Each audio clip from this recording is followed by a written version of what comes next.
Halo, apa kabar? Selamat datang. Kali ini kita akan bahas sesuatu yang kayaknya kita semua sering lihat, tapi jarang banget kita omongin secara serius. Kenapa ya? Kok kayaknya banyak banget pria yang susah banget buat nangis? Tapi ini bukan soal cengeng atau lemah loh ya. Ini tuh fenomena yang jauh lebih rumit yang akarnya ternyata dalam banget di budaya kita. Oke, jadi dalam beberapa menit ke depan, kita bakal kupas tuntas semuanya.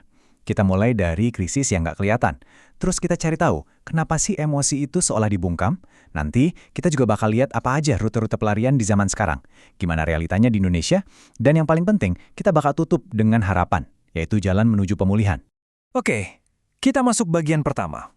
Krisis pria yang tak terlihat. Ini bukan soal drama, tapi ini tentang perjuangan diam-diam. Perjuangan melawan mati rasa. Ya, benar. Di balik sikap diam banyak pria, seringkali ada kehampaan emosional yang tersembunyi. Dan ini poin pentingnya. Bukan cuma sekedar nyembunyiin perasaan. Tapi lebih dari itu, banyak pria tanpa sadar udah kehilangan kemampuan buat ngerasain emosi secara asli. Jadi ironis banget kan? Ketika mereka berhasil mati rasa terhadap rasa sakit, mereka juga jadi mati rasa sama kebahagiaan. Oke. Sekarang kita bedah lebih dalam lagi. Kenapa sih emosi bisa sampai dibungkam? Yuk, kita coba bongkar arsitektur psikologisnya. Gimana tembok keheningan ini sebenarnya dibangun? Pelan-pelan, bata demi bata, dari kita kecil. Kayaknya semua berawal dari kalimat sakti ini ya. Kita semua pasti pernah dengar, anak laki-laki nggak boleh nangis. Ini tuh kayak perintah pertama yang masuk ke otak kita, yang ngajarin kalau nunjukin kerapuhan itu salah, nggak keren, dan nggak akan diterima. Dan ternyata, kondisi ini ada namanya, normatif male alexithymia atau disingkat NMA. Tapi catat ya, ini bukan gangguan klinis. Ini lebih kayak sifat kepribadian yang dipaksakan oleh masyarakat. Hasilnya, banyak pria jadi kayak miskin kosakata buat ngejelasin apa yang sebenarnya mereka rasain. Bingung sama perasaannya sendiri. Jadi, arsitektur keheningan ini punya 3 pilar utama yang saling terkait. Coba lihat tabel ini deh. Semuanya dimulai dari norma maskulin yang nuntut pria buat selalu tegar dan anti lemah. Nah, ini ngebawa kita ke pilar kedua, yaitu alexithymia. Yang tadi itu, kesulitan buat ngomongin perasaan. Terus ujung-ujungnya apa? Muncullah pilar ketiga, pengobatan mandiri, di mana para pria ini lari ke hal-hal adiktif buat ngobatin rasa sakit yang nggak bisa mereka ungkapin. Terus, bentuk pelariannya di zaman sekarang tuh kayak gimana? Nah, kita masuk ke bagian 3, 6 rute pelarian modern. Ini adalah cara-cara canggih yang dipakai pria seringkali tanpa sadar buat kabur dari rasa sakit emosional mereka. Jadi, ini semua bukan cuma soal kebiasaan jelek ya, main game berlebihan, kecanduan pornografi, gila kerja, lari ke alkohol, atau seks bebas. Ini semua sebenarnya adalah mekanisme pertahanan.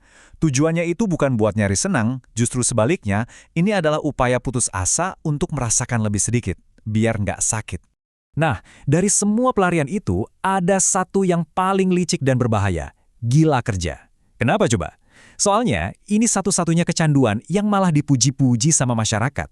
Malah dikasih bonus dan promosi, kita ngelihatnya sebagai dedikasi dan etos kerja tinggi. Padahal bisa jadi itu adalah teriakan minta tolong yang paling sunyi. Dan datanya ngomong dengan sangat jelas.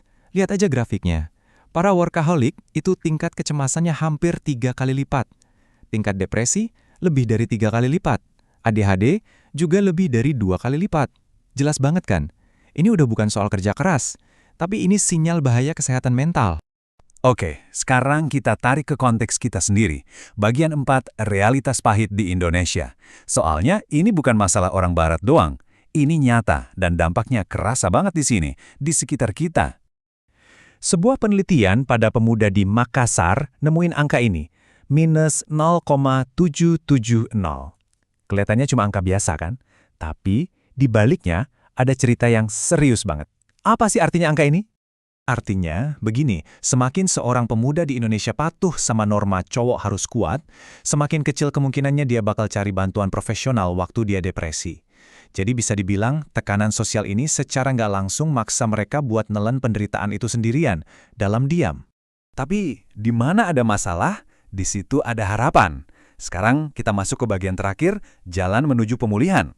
Kabar baiknya adalah, sekarang udah banyak terapi modern yang nggak lagi nyalah-nyalahin pria, tapi justru coba memahami tekanan unik yang mereka hadapi. Salah satu pendekatannya namanya ART, Alexithymia Reduction Treatment. Anggap aja ini kayak belajar bahasa baru, bahasa emosi. Prosesnya jelas banget, mulai dari sadar gimana budaya membentuk kita, terus belajar lagi kosakata perasaan, latihan membaca emosi orang lain, sampai akhirnya siap buat nanganin trauma yang lebih dalam. Tujuannya satu, nyambungin lagi sirkuit antara otak dan hati yang udah lama putus. Dan kuncinya tuh bukan cuma sekedar ngobrolin masalah di kepala, penyembuhan yang beneran itu terjadi waktu pikiran dan tubuh kita nyambung lagi. Pernah ngerasain kan, dada sesak pas lagi cemas atau perut melilit pas lagi stres? Nah, itu dia koneksinya. Belajar ngenalin sinyal-sinyal dari tubuh kita itu adalah langkah pertama yang krusial banget. Oke, sebagai penutup, saya mau ninggalin satu pertanyaan buat kita renungkan sama-sama. Coba bayangin deh, kalau para pria ini nggak perlu lagi lari dari perasaan mereka, ruang baru seperti apa ya yang bisa mereka ciptakan? Bukan cuma buat diri mereka sendiri, tapi juga buat kita semua.